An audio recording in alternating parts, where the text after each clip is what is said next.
Hello, Pastor Adam here from The Mission. I wonder if you've heard the name Frida Hodgson recently.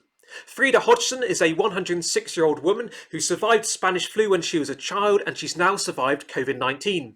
And she was asked that question that we always ask really old people, what's your secret to a long life? And her answer was stubbornness. Isn't that a wonderful answer? Just being too stubborn to go anywhere. Although we always ask really old people that question, we know there isn't really an answer. There's no magic formula that we can all follow. And so we see the news about Frida Hodgson, but we also tragically see the total number of deaths from COVID-19 getting higher and higher. And that's not just a number, it's a long list of names of people, perhaps even people close to us. And faced with the reality of death around us, we may find ourselves asking, well, how long do I have left?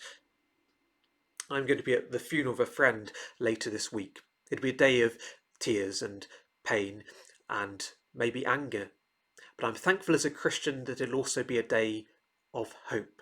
And a hope not based in stubbornness or some other secret of a long life, but a hope based in a person who offers us real answers in the face of death.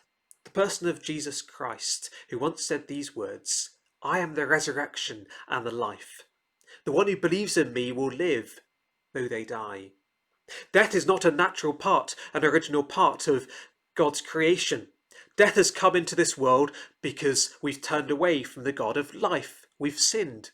And one of the consequences of our sin is death.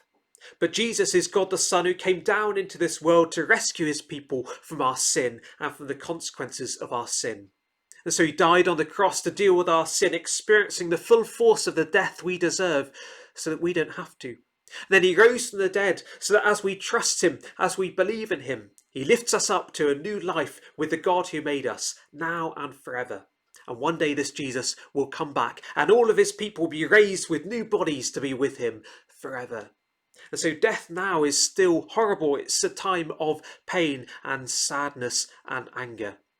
But in Jesus, death will not have the final say because he is the resurrection and the life.